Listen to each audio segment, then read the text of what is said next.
Okay, so today I'm going to talk about environmental portraits, and I'm actually doing this from my office, and hopefully two things don't happen. My dogs don't start barking, and my chair doesn't squeak all that much to drive you crazy before I'm done with this entire presentation.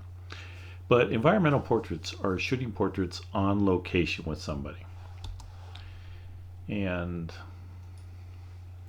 there are a few things that you're going to need for this assignment here to complete it. You're going to need a digital camera, of course, compact flash or SD card for that camera to save the images to, a tripod to put the camera on to give you a nice solid foundation.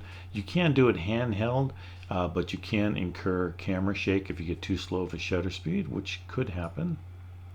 A portable flash or a reflector, you're going to need one or the other to complete this.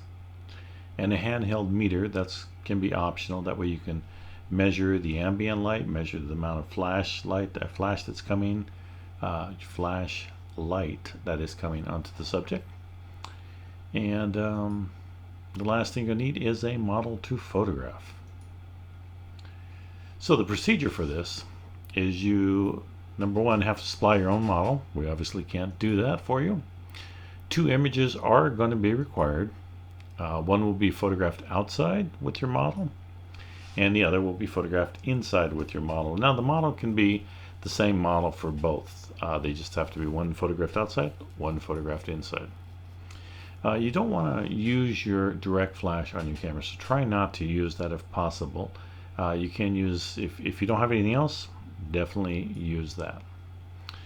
Flash can be used for either a fill or main light. So a reflector also can be used as a fill or main light. Now, what is an environmental portrait? An environmental portrait is one that is shot where your subject model works or plays. One shot will be done inside using a flash, window, door, or reflector has a fill or main light depending on the intensity of the flash and the amount of ambient light that you have. The other shot, like I said, will be done outside, and again, you're either going to use a flash, a reflector as the main or fill light depending on how bright the ambient light is and how bright your flash can go. Now most of the time when you use a reflector, unless you're in the shadow reflecting from the sunlight, the reflector will be a fill light in most cases.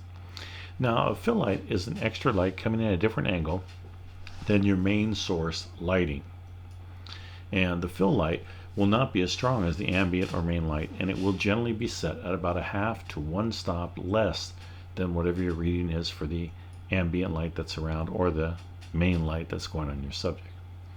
Now for the outside environmental portrait, the outside photograph will require the use, like I said, fill, flash for fill, or reflector, or both. You want to place your subject back to the sun and fill the face with light coming from the flash or reflector.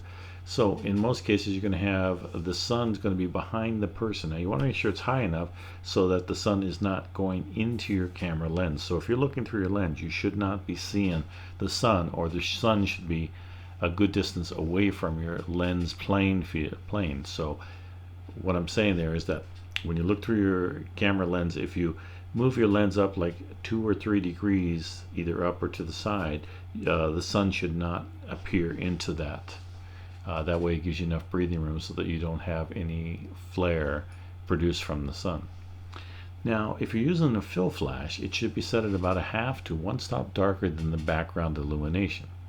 So for example, the ambient light you meter, and it's basically says if you're using 1/200th for your flash sync speed on your camera, and remember you have to keep that sync speed below whatever the recommendation is, at or below the recommendation. So if it's 1/200th of a second or 1/250th of a second, as some of them are, and your reading is f8, then you want to set your flash to about f6.4 or 5.6. Now you want it a half stop to one stop lower or darker than what it's reading for the ambient light, and that way the flash is going to produce a light that is not quite as bright as the ambient light that you have surrounding the person.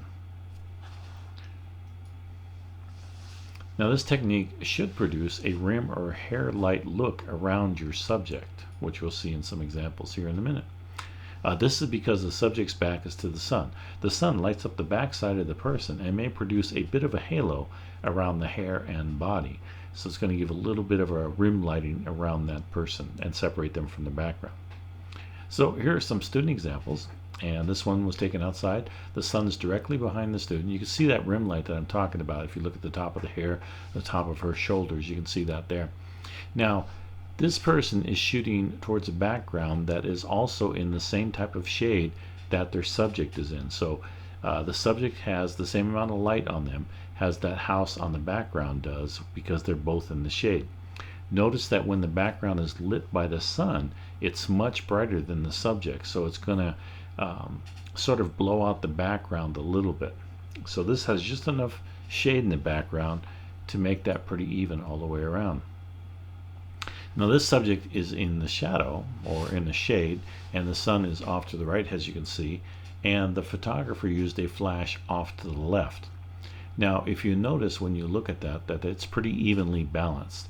So I'm going to say that this student had the flash set pretty close to the same as the ambient light, maybe a little bit less. And the way that you can tell that is if you look at the girl on the left, you can see her shadow across the man's neck there, in his chest there, and that's being produced from that flash that's coming from the left.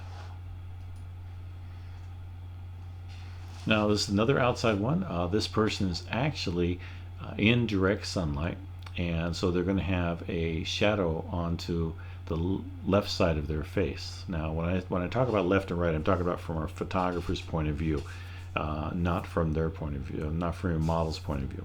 So when we're looking at the picture on the left side of the face, we're going to have a little bit of a shadow because the sun is off to the right. Now the photographer has a reflector off to the left to balance out that light and to pump some more light into that side of the face. This one here, we have the person who's standing again in front of a background that has shadow, the same as what they have. So the background is backlit just like your subject is. You see that he has real nice rim light on the shoulders and the hair, and because the background is at the same light value as the person, when we shoot it we can balance those two out. Now there is a flash on him which is probably set at, I would say, at about 1 stop less than what the ambient light is, because obviously that flash is not reaching those plants back there, but they're pretty much exposed pretty close to the same. So it's either 1 stop or half stop. There's not much difference between the two, so that looks really good when set up that way. Now this one here, we have the sun is off to the left side of the subject, but the subject is in the shade and the background is also in the same shade. And we can see a little something in the bottom left corner there that's lit up by the sunlight. I'm not sure exactly what that is, but that looks like something that relates to the photographer taking the picture. But because both of these are in soft light, it comes out with a very soft light on both subjects, and they're exposed exactly the same because they are in the same light value. Now this one here, the subject back was facing the sun. The subject was lit using the camera flash on the camera, so you can see that the person is a little bit brighter in that shade than what normally would happen. Now the nice thing about that is because you brought up the value in the shade just high enough so that the background isn't completely blown out. If we look past the tree, you see how bright that background is. If we didn't have that flash to actually add some light to the front of this person, they would be really dark and that background would be extremely blown out. So again, their back is still to the sun even though they're in the shade. Now, nobody says that you have to take all these pictures during the day, and this particular one is done at night, and you can see that the photographer is using the flash. Now, most likely if we look for the shadow behind the person from this flash, you can see that the flash is maybe off to the left of the photographer a little bit, but it's pretty close to the camera. So this is a nice nighttime shot. I guess he wanted to get the grinding effect of the grinding wheel there. This person here is photographed inside a golf cart that has a cover on it, and so the light is very evenly illuminated on him. Now it looks to me like they have a reflector off to the right of them. If you look at the eye, you're going to see a little highlight, a catch light in the eye, and it's to the right. So I'm thinking that there's a reflector over there, and that sort of seems to be the direction that the light is coming from. If you look through the plastic back there, we can see that the light is pretty flat, so most likely the sun is pretty high above them at this point. Now this picture here is taken, it looks like this is all in the same light value, so it looks like it's pretty much all in the shade or shaded by something, or the sun is behind all of those trees and foliage in the background so that he is also shaded. And changed to black and white after the fact, so this is a nice looking environmental portrait of this person working. Now this one here, the gentleman is up on the pole obviously, and the photographer has a flash down next to them. It looks like it might be off to the right side, going up there onto the person on the pole and lighting him up, so giving him a little bit better value so that we don't see a lot of hard shadows on him. And the sun could be a little bit behind the clouds, so it's not a very hard light on the entire picture there. So nicely done on that shot. Now here's some of my examples. Now in my case, I have a light off to the left side of the person, a little bit to the left, and I also have one to the right. Now the one to the right is actually a main light, the one on the left is a fill light. And you can tell by the main light, because if we look at her face, we can see a shadow on her cheek there, on the right side of the cheek there, or the right to us. The background also has a blue gel light inside the building to create that light. Now on this one here, I changed that light to a red, and again we can see that we have two lights on this subject. Now yours are going to have one, obviously, but I had two lights on this subject. Now this is actually photographed in complete darkness. We are actually at night where we're photographing, and you can see that this light on the left is a little bit brighter than the light on the right, judging by his eyes there and the catch lights in the eyes there. And then looking at the shadow, but if we look at the shadow, we can see that we have a pretty well defined shadow there, so I think that might be blocking this part of the light on his eye. So I'm going to say that, and I'm just going by memory here because it's quite a while since I shot this, but off to the right is the brighter light, off to the left is my fill light. So the right is the main, fill is to the left, and my background light has a red gel on it. Alright, so this picture here, and I think the next one after it, is both done early morning, and you can see that the sun is to the left, and we would have really hard shadows on the sun is to the right. I was thinking of where the shadows were. The sun is to the right, and we have really hard shadows on the left side of her face.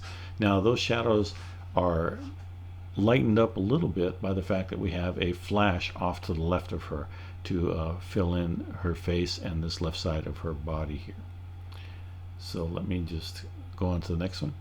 This picture is done exactly the same way. The sun is still in the same spot off to our right, and the flash has moved a little bit more to the left, so the flash is almost parallel, or they're almost looking directly at the flash in this particular picture here.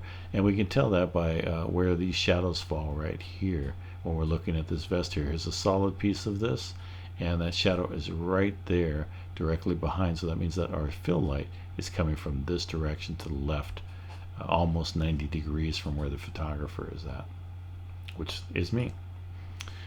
This picture here shows an example of the setup that we were using out there. Now I'm in this picture, I have a student that's pretending to shoot. He actually shot some photos, so you can see that this is not the photo that we were using, but I'm actually flying the drone back here so that we get all of that in the shot. Now my other student here is holding this light. This is the light that we're using for the fill to get rid of all of that shadow. Now you can see that this light has not gone off because it's registered with this camera.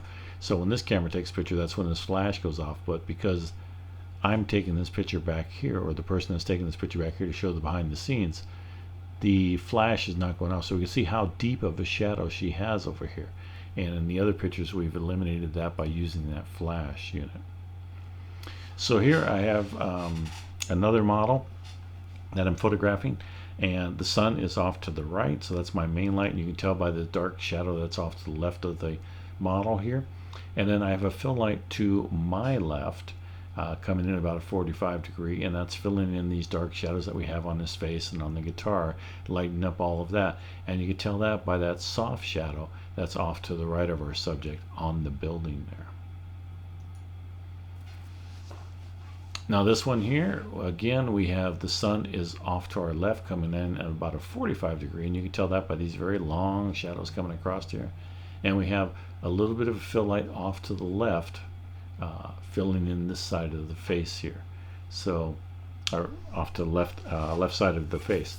So that evens out the picture. The fill light is probably about a stop lower on this particular picture, so that we get the very dramatic late afternoon sun with the long shadows here in this picture.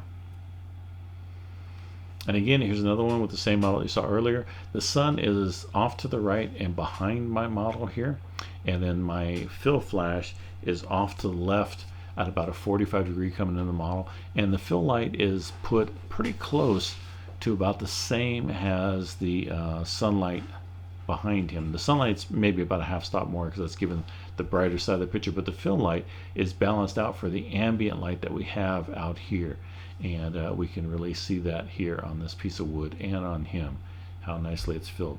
Now for an overall look of this setup, here is the way that he actually was, and again you can see that the sunlight is coming over, and that's what's giving our bright light on the right side of the face and the body, that catch light or hair light on the upper part of him.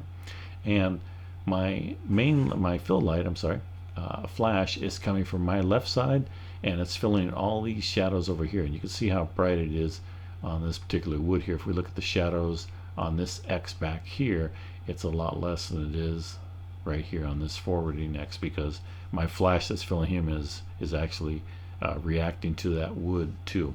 So it's balancing that out. So that was the outside environmental portrait. Now again, you want to take a picture of somebody doing something outside. Could be a hobby, could be their job, whatever it is. You want to take a picture of them doing something. You just don't necessarily want them just standing there looking at the picture, although that will be accepted if you do turn that in. Now the inside photograph will require the use of a flash fill, a flash key on, and a key is the same thing as a main light, and that means that the flash is brighter than the ambient light. Or a reflector. Most of the time the reflector inside will be used as a fill. Now a fill flash is where the flash is set at 1/2 stop lower than the ambient light. It could be 1 whole stop also, but a half stop generally, and this will produce a fairly open and light background. The reason for that is that our background, or when we're inside, our ambient light generally fills the room, and so you're photographing for that ambient light, which is going to make everything pretty much even. Now if the light is above the person, which generally it is in a room, that's going to give us some shadows on one side of the face, and the fill light is going to be enough just to eliminate those shadows but not completely get rid of them, so it sort of knocks them down quite a bit. Now flash key is where the flash is 1/2 to 1 stop higher than the background, and this is going to produce a darker background. So your background is going to be lit up with the ambient light, and now your camera is going to be set 1 stop higher, or 1 stop, it's going to make the picture 1 stop darker, because your flash is going to be 1 stop brighter than the ambient light around there. So because the person is going to light up at the correct exposure, the background is actually going to be 1 stop less. Now again, half stop or 1 stop, depending on what you're using, is going to determine how bright or dark that background is going to be. Now dark background will place emphasis on the subject. We're going to look at the subject more so with a darker background, because we're not going to see everything that's in that background, and it just makes them sort of pop out of the picture a little bit more. Now both these shots may require the use of a lower f-stop number, something 2.4, 4.5, 5.6, whatever your lens can open up that's widest setting at.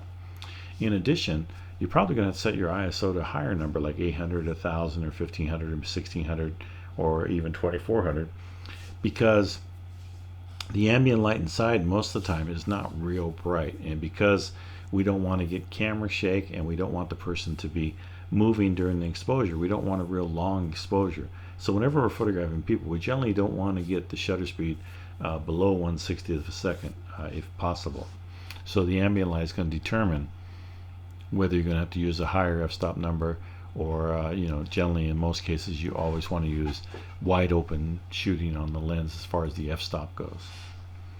You may have some noise in the image. This will have to be or I'm sorry, you'll have to use Photoshop to lower that down. So you're going to get some noise from the higher ISO. That's going to be little spots in there. They're going to be dark or lighter than other parts of it, and generally that is in the shadow area, and you're just going to use the noise reduction in Photoshop to get rid of that, because you just can't prevent that from happening when you start using higher ISO, and you're going to need the higher ISO to get the shot.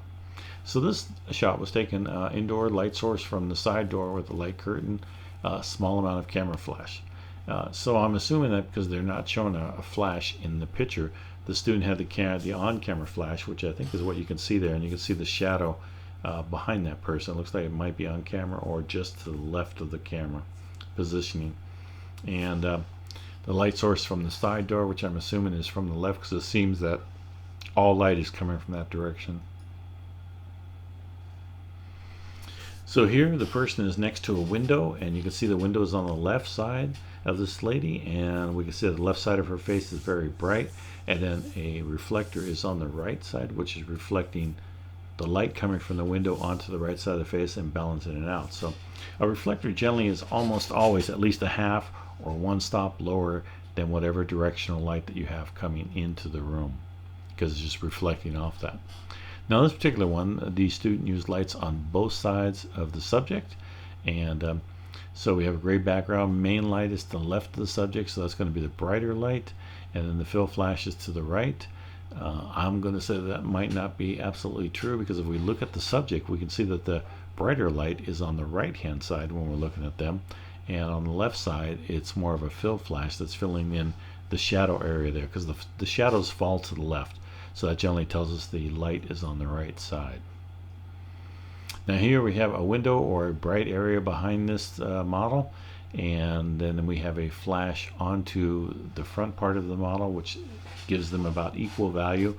It's still a little bit lower than the background, because we see that the background blows out quite a bit.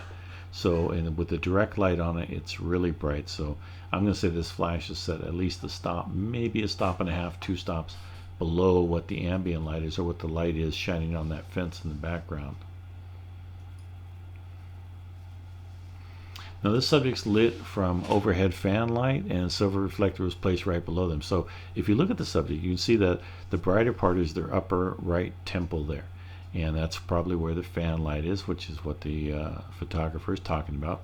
And then they brought a reflector in that was placed right below the camera, so that's reflecting up into his chin and to his other side of the face where everything is dark, and that gives us this nice even lighting with a little bit of rim light and highlights on the right side of the face and temple. Now this one is external flash used. The flash is off to the left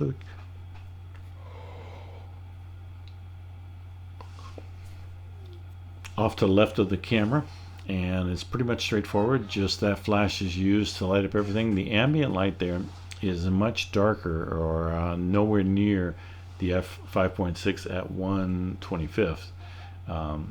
So if you took that picture without the flash, everything would be pretty dark, because you can tell by, if you look at the door in the background, it's underexposed back there, and the flash raises up the value on your subject to make them brighter and give you emphasis on them. Now this is an example of a flash on camera, generally how it appears. The flash is going to be a hard light on somebody. It's going to give them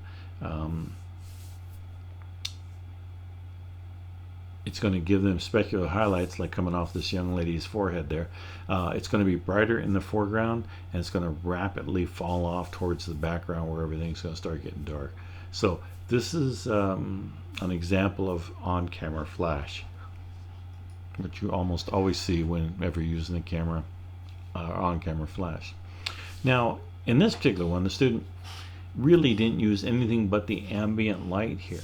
So it's brighter towards the background, so we can see that we get that rim light on them, and they adjusted the light down, or adjust the exposure down for the front side of the person, so that we can see them working on the tire. So I would say if they used anything, they may have used a reflector, but it looks like this was pretty much done with just the available light that was there. Same here. We could possibly have a reflector down at the bottom left, because if we look at the person's shirt, we can see the left side towards the bottom is lit up a little more, so there might be a reflector there. But mostly the ambient light is what's taking care of most of our exposure in this picture, with a little fill light thrown in by a reflector to the left. Now this particular picture, we have light coming into the room from the right, and the person is lit up on the right side. We can see how bright it is from the reflection in the brass there of that musical instrument.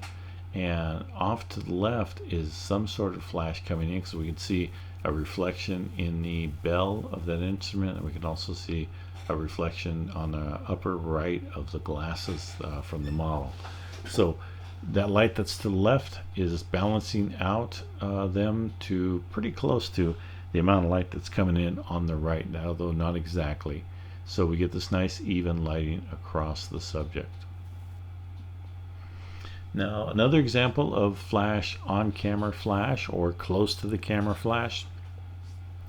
Everything in this particular setup looks pretty good as far as that flash goes, and we still get the feel for what this person is. So environmental portrait works quite well with just a single on-camera flash. Now if you're going to use on-camera flash, this is a perfect example of how to use it so that it's used effectively, I should say. And the camera flash here is lighting up the subject and the computer. The background doesn't go much further than the subject and the subject is. So because the background stops pretty quick behind the subject, we get a pretty nice lighting on both the background and the subject. Now if the computer was turned at a different angle where we saw the edge of it, that light would fall off on the background, and the background would be really, really dark behind the subject. So if you're doing close-up work like this and you're going to use the on-camera flash, that works out quite well. Now inside a fire station is pretty bright, so that makes it a little, I'm not going to say easier, but it does make it nicer for the lighting. So this firefighter is lit by the overhead lights coming in through all the windows around the top of the fire station, and the photographer used an on-camera flash or a flash just to the left of the camera, not by much, to light up the firefighter. So this is really a nice looking shot. Here is just ambient light. So in this room, the photographer just used the ambient light that they had in the room to photograph this model, and that came out good. It's a nice exposure of that, but we can see that we have that yellowish look to it, and a lot of times that's because it's mostly tungsten type lighting in the room that you can see there. Another one that's all ambient light, this time inside a hospital. So generally hospitals have pretty bright light, ambient light, and so it makes it a little bit easy, but we can tell that all the hot spots on the face are facing the upper direction, so they're coming from the top. So that's the main light sources from above. The white jacket helps reflect light relatively well, and that makes that picture come out pretty nice. Now some of my examples here, I like doing musicians, because the nice thing about stage lighting is that stage lighting lights them up really well, where you really don't have to add much. You just got to expose for the stage lighting, and at times it's difficult because the lighting changes throughout the entire time they're playing. So you have one light, one click of the shutter, and then you click the shutter right away afterwards, and you have a different color light on everybody. So the objective here is to use a high ISO so that you get a fast shutter speed so that you can stop the action. I think my shutter speed was up around 1/25th, maybe 2/50th of a second here, and my ISO is up to about 1600. And in Photoshop I get rid of a lot of the noise that happens back in the background. But as I'm photographing, the light is changing, and I just rely on the camera to adjust for the changing light. Again, same thing here. We're talking about stage lighting, and the light is changing. You can see that if you look at the edge of the keyboard there, you have the green changing over from the blue, so it's actually starting to change the light right now. But great catch light, or great hair light I should say, on top with the blue, and then we have the reddish pink on his face, so that all comes out really well. So again, stage lighting for musicians, a lot of times you just have to adjust for the ambient light that's on them, which is much brighter than the ambient light that's actually in the building. But once you get that down pat, it looks great. Now this particular one, I have my model in a room there, and the bright sunlight is coming in through the window. Now the rays are actually put in there afterwards, so don't think that that's coming through the window and you're going to try and duplicate that, because you actually have to do that in Photoshop. But I do have a flash off to my left by the camera, and that's turned around and actually bouncing off the wall behind me to evenly light up this model here. And again, the rays are added afterwards.